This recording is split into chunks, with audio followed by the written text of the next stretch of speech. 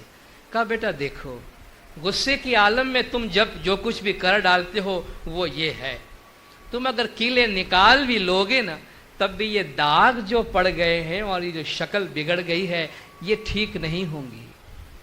تو ہم غصے کی عالم میں اپنی زبان سے لوگوں کو جو کچھ کہہ ڈالتے ہیں یا جو حرکتیں کر ڈالتے ہیں، جو رشتے ناطے توڑ ڈالتے ہیں، جو دوستیاں خراب کر ڈالتے ہیں، جو ماحول بگاڑ ڈالتے ہیں، کہ بعد میں آپ کتنا بھی سوری بولو، کتنا بھی معافی مانگو، پھر یہ چیزیں درست نہیں ہوتی ہے، ان کا جو دھبا ہے وہ رہ جاتا ہے، اس کا جو زخم ہے وہ رہ جاتا ہے۔ اس لیے کوشش کرو کہ یہ کیلیں تم کو ڈالنے کی ضرورت ہی نہ پڑے۔ تو وہ حماقت سے شروع ہوتا ہے اور افسوس پہ جا کے ندامت پہ جا کے ختم ہوتا ہے۔ تو ہمارا جو غصہ ہے وہ ہر لحاظ سے ہمارا دشمن ہے۔ جو آدمی خدا کی یاد میں رہتا ہے، خدا کے ذکر میں رہتا ہے، سنجیدہ رہتا ہے، اپنی فکر میں رہتا ہے، اس سے غصہ کم آتا ہے۔ وہ جو 5 چور راستے میں بیٹھے ہیں، کام ہے، کرودھ ہے، لوبھ ہے، لالچ، حل من مزید، زیادہ سے زیادہ کی چاہت، جتنا ہو سکے اتنا مجھے لا کر دو، یہ حیوانی خواہشات ہے۔ موہ، دنیا پر عاشق ہو جانا، دنیا پر فریفتہ ہو جانا، ہر ظاہری چیز کو دیکھ کر اس پہ عاشق ہو جانا اور اس کو حاصل کرنے کی کوشش کرنا، یہ موہ ہے۔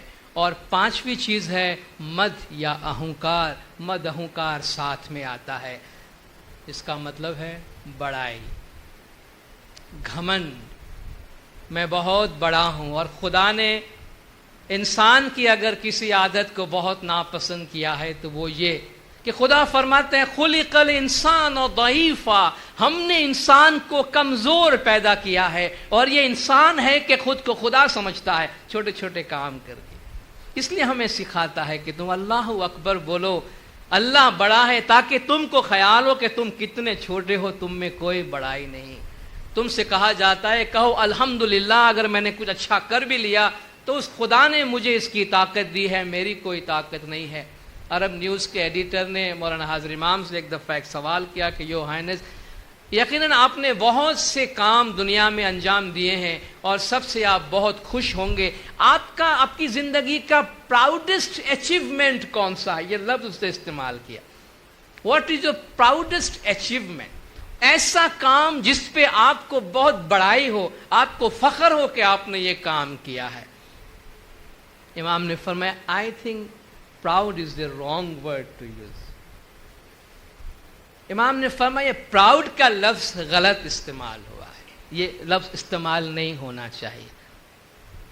امام نے فرمایا ایز اے مسلم، ایک مسلمان کے طور پہ ہم سے کہا گیا ہے کہ ہم پراؤڈ نہ ہو، گھمنڈ نہ کرے، بڑائی نہ کرے، خدا کا شکر ادا کرے. اتنا کہہ کے امام نے اپنا جواب ختم کر دیا. اس کے اللہ کے شکر گزار ہے. یہ جو لفظ ہے بڑائی میرے شاہ کو نہ بھاوے، ہمیں ہیڑا کھیڑا تھینے چالیا. میرے مولا کو بڑائی پسند نہیں ہے. اذا جاء نصر اللہ والفتح، حضور اکرم کو خدا کا ارشاد ہے، فتح مکہ کا موقع ہے، سارے دشمن حضور کے قبضے میں آ رہے ہیں.